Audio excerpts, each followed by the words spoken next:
তোমরা যারা বর্ধমান বিশ্ববিদ্যালয়ের আন্ডারে ইতিহাস মাইনর এমডিসি এবং আইডিসি নিয়ে ফার্স্ট সেমিস্টারে ভর্তি হতে চলেছ বা সামনেই ক্লাস হতে শুরু হচ্ছে, তার আগে থেকে একটু জেনে নাও তোমাদের কি কি পড়তে হবে এবং কি কি বিষয় আছে সেগুলো। এখানে কি আছে দেখো, প্রথমেই আছে সিলেবাস, আর কি আছে এবারে কি কি ইম্পর্টেন্ট কোশ্চেন করতে হবে সেগুলো একটু জেনে নাও। দেখো, প্রথমে সিলেবাস আছে প্রাচীন ভারতীয় ইতিহাসের উৎস এবং পদ্ধতি। এতে কোশ্চেন কি, প্রাচীন ভারতীয় ইতিহাসে সাহিত্যগত উপাদানের উপর একটি টিকা লেখো, 5 নম্বর। এবারে খুব ইম্পর্টেন্ট একটা কোশ্চেন, সিলেবাসটাও দিয়ে দিয়েছি তার সাথে। দেখো দেখো আমাদের এই অনার্স মেজর এবং মাইনরের একটা বই আমার বেরিয়েছে, এই বইটা তোমরা সংগ্রহ করতে পারো, সংগ্রহ করলে অনেকটাই তোমাদের কাজে লাগবে। এবার হচ্ছে দেখো ইউনিট 2, হরপ্পা সভ্যতার উৎপত্তি, বিস্তৃতি, বৈশিষ্ট্য এবং পতন। এতে কি ইম্পর্টেন্ট কোশ্চেন করবে, হরপ্পা সভ্যতার পতনের কারণগুলি ব্যাখ্যা করো, ঋগ্বৈদিক যুগে সামাজিক ব্যাখ্যা করো। তা দেখতে পাচ্ছ এই দুটো কোশ্চেন 5 নম্বর। এবারে আমরা অনলাইন এবং অফলাইন, ইংলিশ এবং বাংলা দুটো ভার্সনই পড়িয়ে থাকি।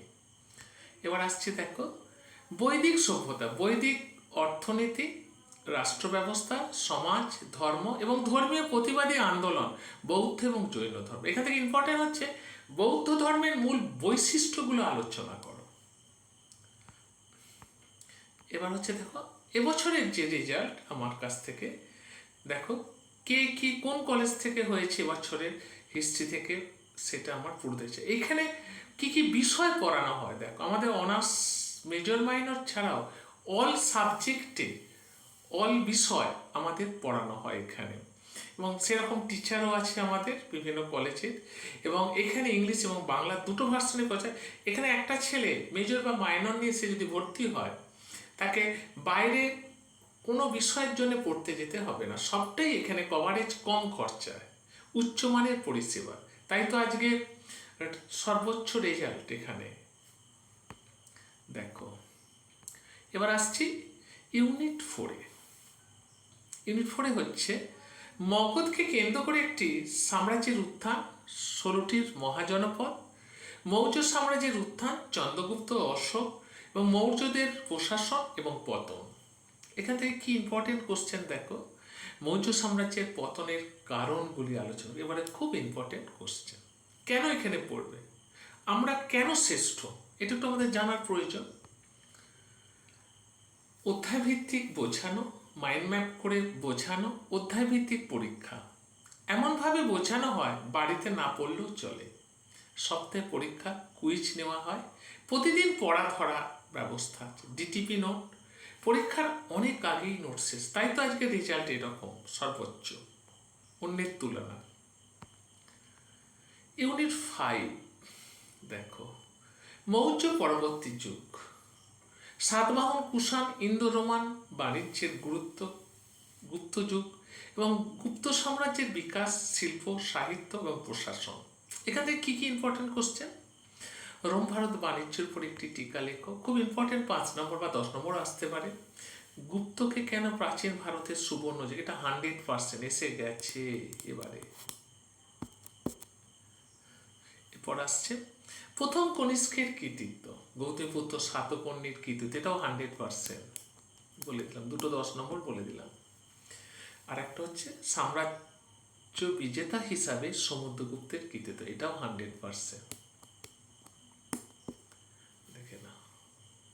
আর কি পরীক্ষার ধরন কেমন, তোমরা কলেজে যাবে এবং পরীক্ষা কত নম্বর হবে, কতটা লিখিত পরীক্ষা হবে, কতটা ইন্টারনাল থাকবে, সেটা আমাদের তো জানতে।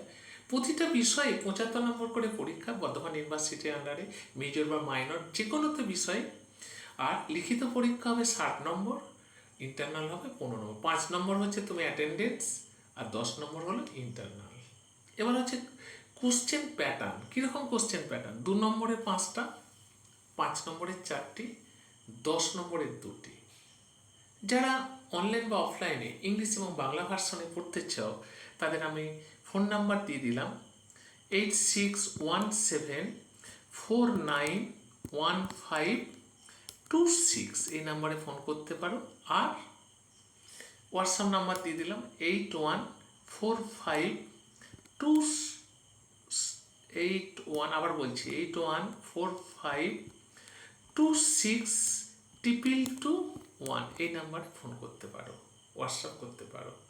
এবং এখন থেকে যদি ইম্পর্টেন্ট কোশ্চেনগুলো তোমরা নিজেরা রপ্ত করে নিতে পারো, তাহলে কিন্তু পরীক্ষায় ভালো নম্বর হবে। আজকে কলেজের সর্বোচ্চ বা উচ্চ নম্বর হওয়ার একটাই কারণ, পরীক্ষার অনেক আগে আমি নোট শেষ করি এবং বারবার পরীক্ষা নিই, তার ফলেই এটা। আর পূর্বাও নোট যদি লিখতে পারো তাহলে কিন্তু নম্বর অনেক বেশি পাবে।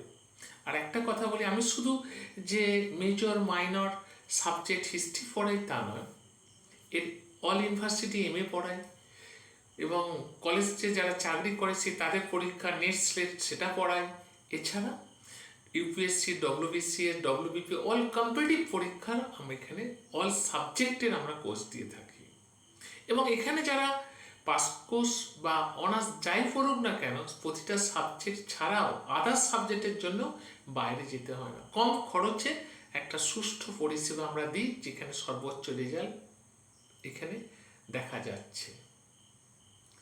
তাই আর একটা কথা মনে রাখবে, বাজারে সব থেকে ছাত্রর থেকে টিচার সংখ্যা অনেক বেশি, অর্থাৎ সঠিক জায়গায় সঠিক পথ যদি না ধরতে পারো, ভবিষ্যৎ কিন্তু অন্ধকার।